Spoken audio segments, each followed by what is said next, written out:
This is the first indication of a barn find in the EV world, and that's what makes this so exciting to us. Hey guys, I'm Kim. This is my husband PJ, and we have a good one for you today. Yes, first we'll start off with Shanghai-built Model 3s and Model Ys that are now apparently delivering in Canada. Looks like the US could be next, and wait till you see what's on the Tesla Design Studio. The long-range Model 3 is back with some oddities that could even have a China connection there as well. And speaking of China, 3 brand new first-gen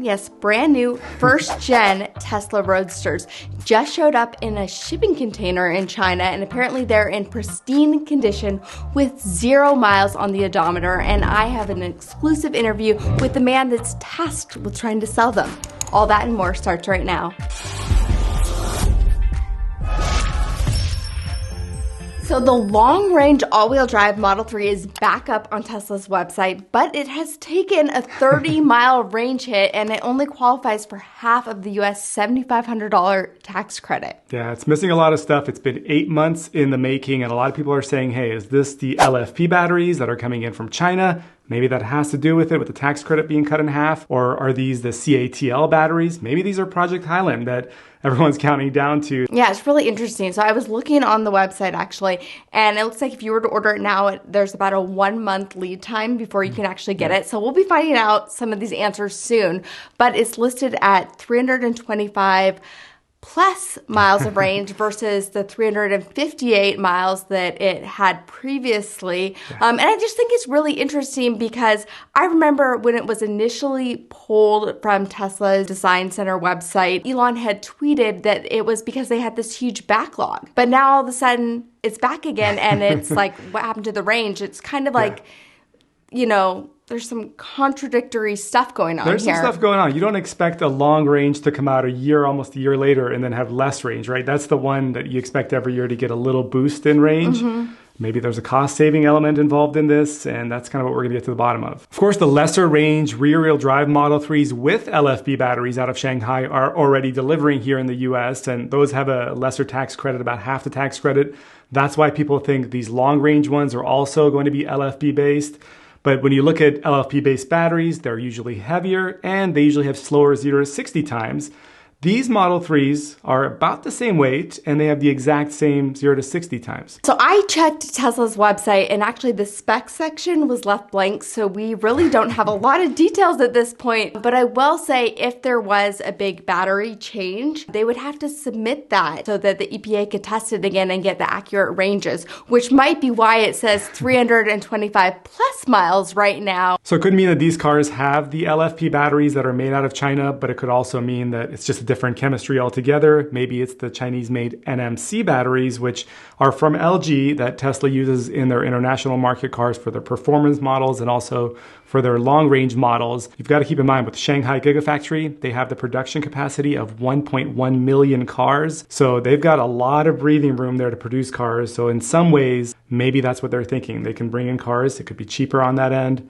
And they have the capacity to work with the cars coming from there. Now, this is actually not the first time that Tesla has talked about importing cars from China to US and Canada. There was a report that came out from Reuters, and it actually had some confidential sources from Tesla where they talked about this. But at the time when that came out, a lot of people really discounted the whole article. Yeah, it's kind of counterintuitive, right? You've got cars, Model 3 and Y especially, that are being built in Austin and also in Fremont. So for them to come from the other side of the world, it just doesn't seem to make sense. Elon even kind of shut it down with a tweet as well, saying as much. Of course, being imported from outside the US also means less tax credit for the US buyer, but then you've got to keep in mind that Tesla has dropped prices significantly since then. Of course, the long-range Model 3, when it was last available, was about $57,000. Right now, it's coming in with $47,000 as its base price there. So the price is much lower. The tax credit's cut in half. Is there more to it with what Tesla's thinking here? And speaking of Chinese-made batteries, how about entirely Chinese-made Teslas ending up here in North America? So we recently learned that Canada had some rear-wheel drive Model Ys from the Shanghai factory delivered. Yeah, these are 244 range Model Ys. They're likely LFP batteries. And with LFP batteries, of course, you know, they're going to last longer. They have a longer life cycle. They can be fully charged to 100% every single night, but they have lower range. range, and also they're more temperature sensitive. Last year, Elon said that the Shanghai-built Teslas would not be for North American markets, but then these rear-wheel drive Model Ys that are being delivered to Canada, we know are from Shanghai. And it looks like Model Y is not alone. Now there are reports that Model 3s are on their way to Canada that are also entirely built at the Shanghai Gigafactory. These pictures are actually from ship tracker Morton Lund, who spotted these at a Shanghai port. He noted they were left-hand drive. They featured North American license plate brackets. You can see them right there. And these are different than the ones you'd find in China in both width and height. Now, some of the pictures, it almost looks like these Teslas have the old chrome trim, but Lund is confirming that these were just the usual protective tape that you'd find on the cars. So it's still sort of unclear why Tesla is shipping the Model 3s and Ys from Shanghai to Canada when we know that they build both in Austin and Fremont, but maybe they're just at capacity right now. Yeah, people in the comments section of this reporting are saying we can't compete with cheap labor from the Far East, even if that means having to ship these cars halfway around the globe. And others are saying there's even more evidence that Chinese markets are doing really poorly and they need to send vehicles overseas to keep their production numbers high. And then you look at new EV sales for Chinese powerhouse BYD over there in China, and their sales for new EVs in March into April also flatlined, which hasn't happened in a long time as well. So I think the big takeaway here is that Tesla has said that Shanghai actually operates at the lowest cost structure of all their factories. So it probably makes sense for them to have more, if not all their Teslas actually built over in Shanghai and then brought over to North America. We actually have a close friend, a source, that told us that Tesla's going to start doing that, possibly with their Model 3, if not more of their cars going from Shanghai and bringing them to the U.S. And this was before the reporting came out of the potential LFP Model 3s there, the long-range ones that are now being reported. So if it's all true, it's really an interesting direction that things could end up in as well. And, we've been told that when you look at the build quality of the Shanghai-built Model 3s versus the U.S. ones, it's night and day. The ones over in China are considerably better built. In really every single way, they're more superior. Mm-hmm. And of course, the cost comes down with the labor costs over there as well. So maybe for the investor in Tesla, that's a good end result. You wouldn't, of course, be able to tap into all the tax credits as a result of them coming in from China. But again, if you're an investor in the company, if you want maybe a higher quality product, maybe this is the route Tesla's taking. Tesla does adjust their prices now. We're seeing that right now with this Model 3. They brought the price down to kind of adjust for only getting half of the U.S. tax credit. So we're going to see what happens. What do you guys think out there about this? Would you be comfortable with having your vehicle built in China? Would you even care? Does that even matter to people? Is that something that they're concerned about? Up next is a story that I am really excited about. So 3 first-gen Tesla Roadsters were actually found in a shipping container over in China. And I have an interview with Pete Gruber, who is the CEO of Gruber Motors, and he's been tasked with having to sell these 3 first-gen Roadsters. Yeah, this is the ultimate barnyard find, right? This is the kind of stuff that you hear about in stories of showing up at a garage sale and finding something super valuable, except in the EV space, in the Tesla space. And Peter is really the foremost expert when it comes to Tesla Roadsters. He knows just about everything, even down to the pound-foot of torque for each lug nut on these original Tesla Roadsters. And he's got the world's first independent Tesla service center out there in Arizona. What do you know so far about this find? So I know that the Roadsters were from 2010 and that they've basically been sitting in the shipping container now for 13 years. The original owner did not take delivery of them, and so they've just been sitting there. And it's kind of like a perfect little time capsule, I think, more than a barnyard find, because they're in pristine condition. There's been a couple pictures that we've been able to see of them, and you can see the foam around them. You can see some plastic wrap still on them. So it's just really interesting to see a Roadster, first-gen Roadster in this condition with 0 miles. That's unbelievable to me, because we've seen low-mileage ones sell for hundreds of thousands recently because their value has skyrocketed. I can't imagine what this has potential of, so I'm really curious to see what we hear from Peter. So let's cut to that interview. I'm really, really interested kind of in the backstory of the Roadsters that were found over in China in this time capsule. Do you know any more details on that backstory, who the original owner was? Currently, there are 2 brothers that are selling these, by the way. And one of them went to China yesterday, actually, and is going to take more pictures and get us more detail on the cars. What we're interested in is, first of all, was the service plug pulled on the car? That would put the battery into a coma. Now, it's far-fetched. We have no high degree of confidence that these batteries may be recoverable, but there's a slim chance. Okay. So that'll be of interest. And then, of course, the accessories that come with the cars. What are the boxes in the trunk? These are basically sealed in a time capsule, and now we're going to do a discovery process. Mm-hmm. And that will unfold. By Monday, they will have more pictures for us. We have been posting bids for these cars out on our website. And just got one this morning, in fact, before the show, 15 minutes before the show, we've got the highest bid yet at $500,000 for all three cars. So that's the backstory. Fundamentally, they are 2010s. They supposedly were shipped from Tesla directly to China in these sea containers, and then the original buyer abandoned them. They are going to need to leave that dock the middle of this month because for 13 years now, they've been paying storage charges on these cars. And the freight company wants their sea containers back, and they want those cars out of there now. So they're either going to sell there or come to the United States. What were those, the storage fees for these vehicles? They were $9 a day per car times 3, so 27, per day times 13 years. So you can see we're over 6 figures in storage charges. Part of that has been relieved in December of 2020, and there are new charges that have accrued, and those have already been paid as well. There are 2 sport roadsters. One of them is the Radiant Red, which was the most popular roadster color. And then there are 2 very orange. One of them is a sport and one of them is a base model. What's so cool about this, Kim, is in the auto world, everybody gets excited when there's a barn find. They open up a building, it's covered, and there's a car underneath a tarp covered in dust, and suddenly you realize we've got a 1982 Lamborghini Countach 5000 sitting under there. Rodents have made a nest in it, all of that. But it's always exciting to find something like that because it's like an archaeological dig. This is the first indication of a barn find in the EV world, and that's what makes this so exciting to us. That is insane, except for there's no rodents, there's no dust. I've seen some of the pictures where it's like packaged with like styrofoam and there's, still plastic on the seats. So it looks like it's in great condition. There is some deferred maintenance though that can still happen even though, it's been sitting now for 13 years. You mentioned the quality of sealing in these sea containers. We have 7 of them here. And these things, they're usually 8 foot by 40 foot. And they are designed to withstand ocean transport, stacked 17 high on these ships out in the open. Rain, waves, water, all of that. They're fairly well protected. We don't know whether there's any rodent damage, although, like you said, the pictures indicate that they're pristine. I have some personal opinions about what should happen to these cars. We had a number of people that piped up and said, well, I'll take one, and where can I get a battery? And, and Tesla still makes batteries, by the way. What is the deferred maintenance? What do I need to do to get it running? My suggestion with these cars is they shouldn't be put on the road. And if you're going to buy a car like this, it's going to be, first of all, extremely expensive because it's a one-of.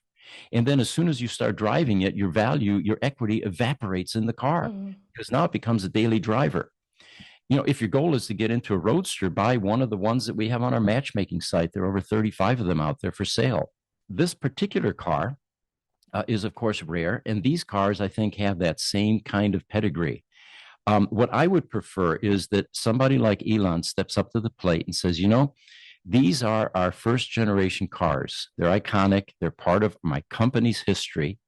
Let's make some room at the Fremont plant in the lobby and put these 3 cars there on display.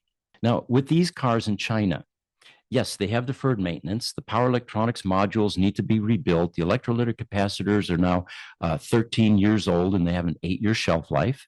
The batteries are most likely dead. My vote on these is leave that deferred maintenance in the car. I mean, why put a $30,000 battery pack in it if you're never going to drive it and it's going to be garage furniture? This is going to be a Van Gogh on a wall somewhere in some rich guy's house, and possibly all 3. The third thing is I don't think the car should be split up. When you adopt children, you keep brother and sister and brother together. These cars have the same unique characteristics, and it would be nice if an investor stepped up to the plate and kept them all together, put them up for public display somewhere, and let the rest of the population appreciate the first car that started the EV revolution. I agree. I think that would be so cool. So do you have any say on your matchmaking site? As like if you get some bids and somebody is saying, okay, I'm going to buy these and I'm going to put them in the Peterson Museum. Can you say, let's go with this guy? I can certainly attempt to influence that, but remember, we're a dating service, and when the two people get together, we have to step out of the way and let chemistry take it from there. I see what you're saying there. What about Tesla community members? Has there been any talk about starting like a big GoFundMe for these? I haven't heard anything like that, but that's a great idea, Kim. And now with this podcast, we've made it public. I think a crowdfunding effort to rescue these 3 Roadsters would be appropriate for the community, and maybe they can muster enough donations to actually take these off the market. So what do you think the value is going to be of these? Everybody asks that. And the only answer that I can offer is I don't know. It's easy when you're establishing a comp value for your home because you look at what your neighbor's home sold for 5 months ago, and suddenly you've got a value for your house. Nothing like this has ever sold before. So we're in uncharted territory.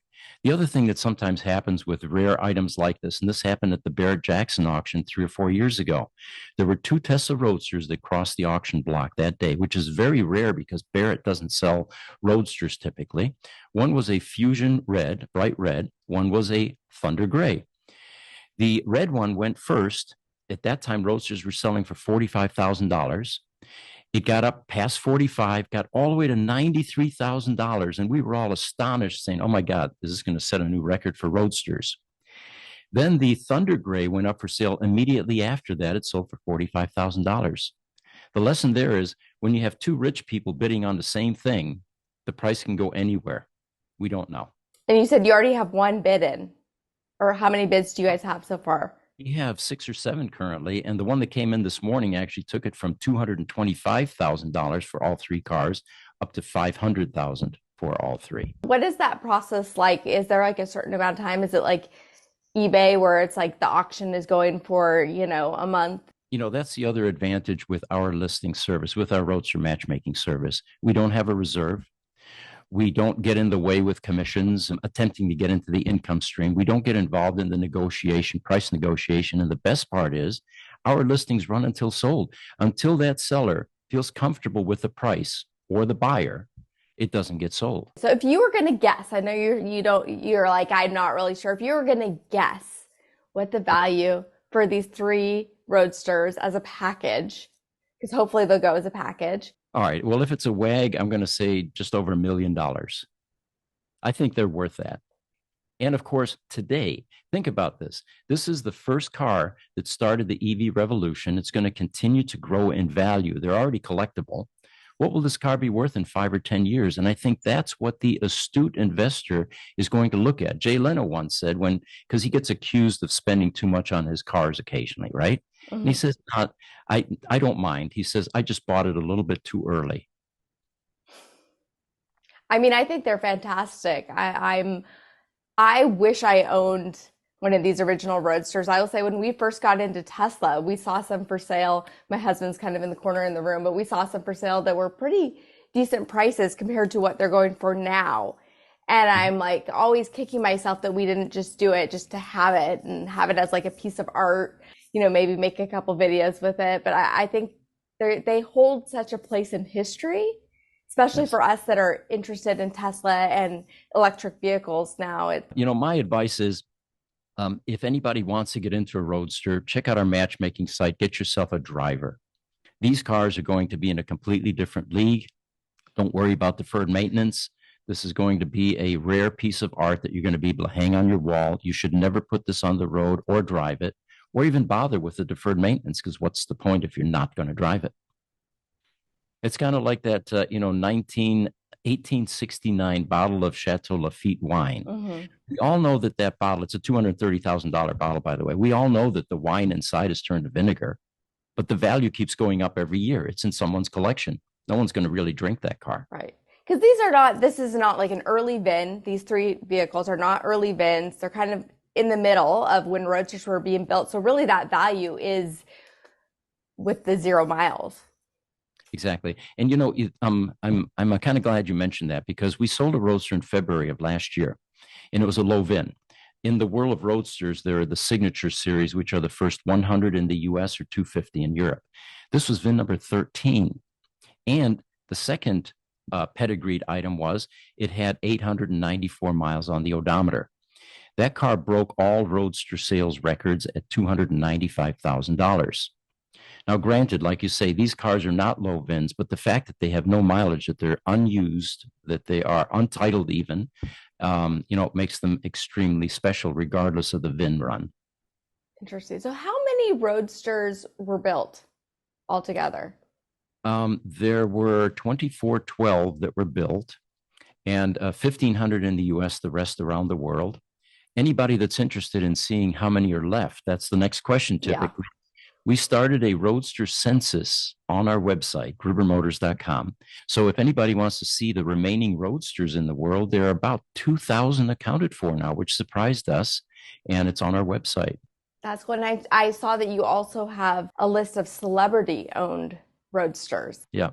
And that's also evolving. Some of them have been through our shop, for example. There are new owners now, like Matt Damon's car number 40. We've got Chad West, the Red Hot Chili Peppers drummer, VIN 71, which is going to go to Amsterdam soon. What we find, and this is the reason I like working on Roadsters, it's not your Ford and Chevy or VW, right? These seem to all have a story. And it makes them interesting to work on. Definitely. So I actually have some new information on the celebrity Roadster list. About, 5-6 years ago, we were in LA and we we're getting out of a grocery store. So I just walked back from the grocery store and look what is parked next to us. And I believe it was Rob Schneider getting out of it. Yeah, so we go back and forth. It works. I got the little tiny Roadster. My wife gets. I was going to say my mom almost. My mom gets my wife. How cool is that? Rob lives here in Scottsdale, and really? My son actually ran into him. Yeah, and he does comedy type shows here once in a while. But I had no idea that he had a Roadster. I'm going to investigate that. Yeah, find out more. There's such a small customer base now with 2,000 left around the world. If there were more cars and more owners, of course, you would have a lot more shops doing this type of work. But yeah, there's some very competent people out there besides ourselves around the world that are actually dedicating themselves to becoming good at doing Roadster repair. And, I have to shout out to Tesla at this point too. Oftentimes in any business, the OEMs consider independent maintenance like ours, aftermarket, they consider them competition. Tesla has been wonderful about cooperating and partnering with us. And there's a lot of exchange of information. We both realize that the ultimate goal is to take good care of the customers and keep the cars on the road. If people are interested in placing a bid, where do they go for that? They would email ev@gruber.com, gruber.com, and we will post those as soon as we get them. And you can see how the bidding is progressing. Our YouTube channel is Gruber Motors, and lots of videos. I think we have over 400 of them now. And if you're interested in Roadsters and what independent service looks like, that's a good place to park as well, because there's a lot of information there. That was pretty crazy. That was insane. Yeah. Can you imagine being the person that actually opens up the door to the shipping container and sees those Roadsters in there? Yeah. I don't know if they initially would know what they're looking at, but obviously with time they realized they're sitting on a gold mine there. Yeah. I mean, hear that it took them 3 years to even decide what to do after they did discover the Roadsters. So, maybe they didn't even know what they were at first. You never know. But anyways, we will link everything down below if you are interested in purchasing these Roadsters. Hopefully you have a good cause for them and you'll reach out to us and we can make a video with you guys. But thank you guys so much for watching. As always, we're wearing shirts from our shop today, so definitely go check that out as well. We appreciate all the support and we'll catch you next time.